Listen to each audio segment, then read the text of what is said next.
Personality determinants educational, शैक्षिक, व्यक्तित्व के निर्धारक, यानी जो एजुकेशनल है, शैक्षिक है, इसका भी जो है व्यक्तित्व पर प्रभाव पड़ता है। ये पहला हिस्सा है। The school room must be looked upon as a force secondary in importance only to the home in the development of human personality. ये सालोमन साहब कह रहे हैं कि मनुष्य के व्यक्तित्व के विकास में विद्यालय का स्थान दूसरा है। पहला स्थान व्यक्ति का अपना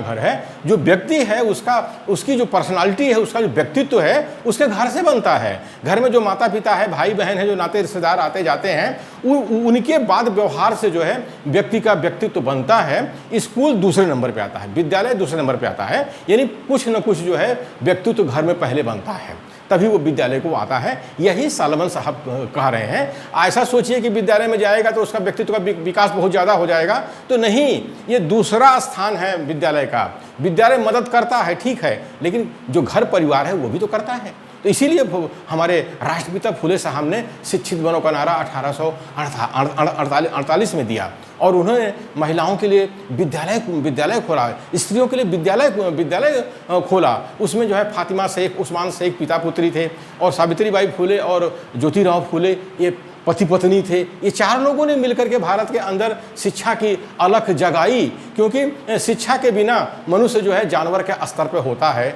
जो कहा गया है विद्या विहीनः पशुभिः समाना। ये शैतान नस्ल जो है, जो पेशवा है, जो ईरानी मूल का आर्य ब्राह्मण है, जो आया है ईरान से, तुर्किस्तान से आया है, हमारे देश में भारत में आकर के हमारे भारत के मूल निवासियों को शिक्षा से वंचित कर दिया, उनको जानवर के स्तर पर पहुंचा दिया। अब जानवर के स्तर पर पहुंचा दिया तो हमारे भारत के मूल निवासियों के व्यक्तित्व क्या बनेगा, पर्सनालिटी क्या बनेगी। अब बाबा साहब भले ही कहते रहे कि जाकर अपने दीवारों पर लिख दो कि शासन करने वाली जमात बनना है, जब हमारे मूल निवासियों का व्यक्तित्व नहीं होगा तो शासन करने वाली जमात कैसे बनेंगे। ये बात हम लोग को सोचना चाहिए। इसीलिए ज्योतिराव फूले ने सबसे पहले शिक्षा का अलख जगाया और महिलाओं के लिए पहले विद्यालय खोला, क्योंकि महिलाएं जो हैं अपने जो है मायके से जुड़ी होती हैं, ससुराल से जुड़ी होती हैं, यानी दो परिवारों को जोड़ती हैं। और शिक्षा शास्त्र में ऐसे ही कहा जाता है कि बच्चे की पहली जो शिक्षिका होती है वो माँ होती है।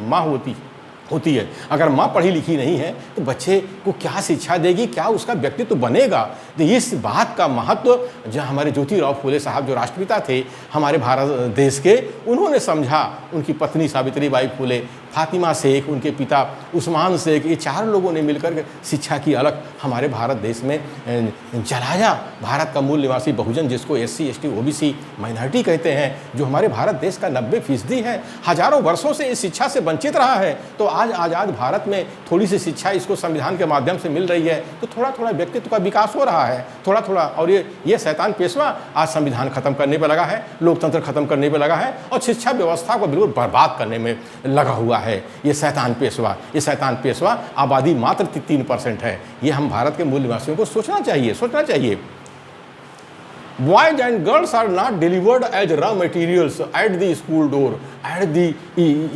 door. लड़के और लड़कियां विद्यालय में व्यक्तित्व के मामले में कच्चे माल के रूप में नहीं भेजे जाते। यानी ये लड़के लड़कियां जो हैं विद्यालय में आती हैं तो कुछ व्यक्तित्व लेकर के अपने घर से आते हैं और कच्चे माल के रूप में विद्यालय में नहीं आते। अब जो मिड डे मील जो हमारे भारत सरकार की योजना है, विद्यालयों में जो है मध्याह्न काल में गरीब बच्चों को भोजन दिया जाता है, देखने में बड़ा अच्छा लगता है, सुनने में बड़ा अच्छा लगता है, लेकिन जिस तरह से क्रियान्वयन ये हो रहा है मध्याह्न काल के भोजन की, इससे पूरी शिक्षा व्यवस्था को बर्बाद कर दिया है। ये षड्यंत्र है। और यहाँ अगर भोजन माता जो है कोई शेड्यूल कास्ट की बन गई, जो खाना बना खिलाती है, तो बच्चे जो है उसका बहिष्कार करते हैं कि ये अछूत है, इसके हाथ का बनाया हुआ हम खाना नहीं खाते हैं। ये ऐसा क्यों होता है? बच्चे जो है वर्ण जाति छुआछूत का जो सोच है वो अपने घर से लेकर आते हैं, लेकर के आते हैं। ये हम भारत देश में प्रत्यक्ष देख रहे हैं। तो शिक्षा का कितना महत्व है व्यक्तित्व के विकास में,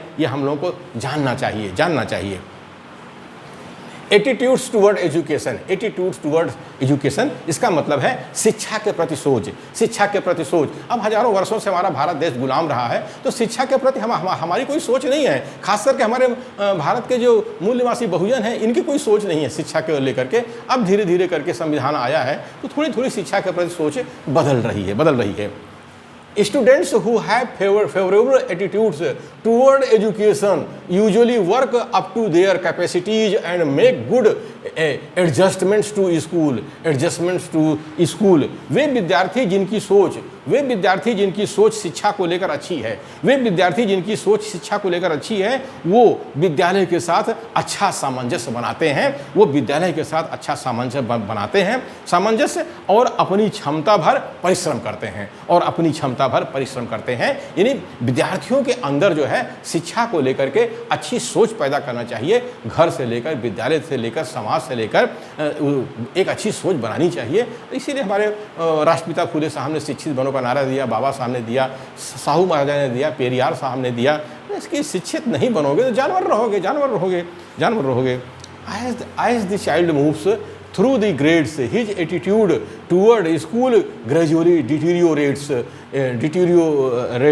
इसका मतलब है जैसे जैसे बच्चा आगे की कक्षाओं में जाता है, विद्यालय के प्रति उसकी सोच धीरे धीरे कमज़ोर पड़ने लगती है। ये जो मनोवैज्ञानिक है, साइकोलॉजिस्ट है, दुनिया में रिसर्च करके ये बताया है कि जैसे जैसे बच्चा आगे की कक्षाओं में जाता है, विद्यालय के प्रति उसकी सोच धीरे धीरे कमज़ोर पड़ने लगती है।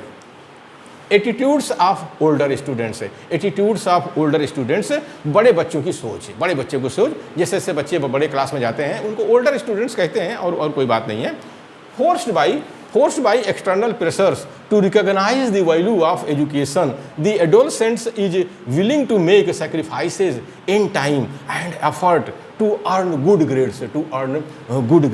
इसका मतलब है बाहरी दबाव पड़ने पर, शिक्षा के मूल्य की मान्यता होने पर किशोर बच्चे अच्छे श्रेणी लाने के लिए अपने समय की कुर्बानी देते हैं।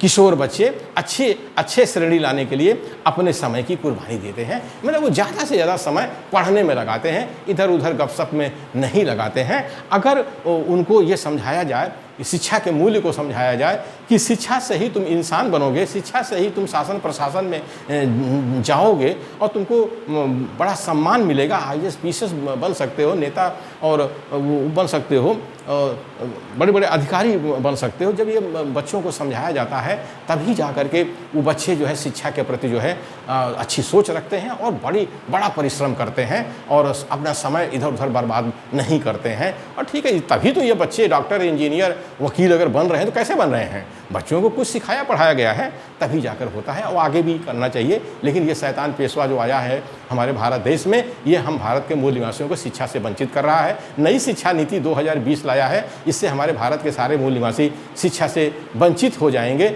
और अब संविधान की हत्या तो कर ही रहा है ये 3% शैतान। तो इस 3% शैतान से जो है हम सब भारत के मूल निवासियों को लड़ने की ज़रूरत है। तभी जाकर के हम संविधान को बचा पाएंगे, लोकतंत्र को बचा पाएंगे, अपनी शिक्षा व्यवस्था को बचा पाएंगे।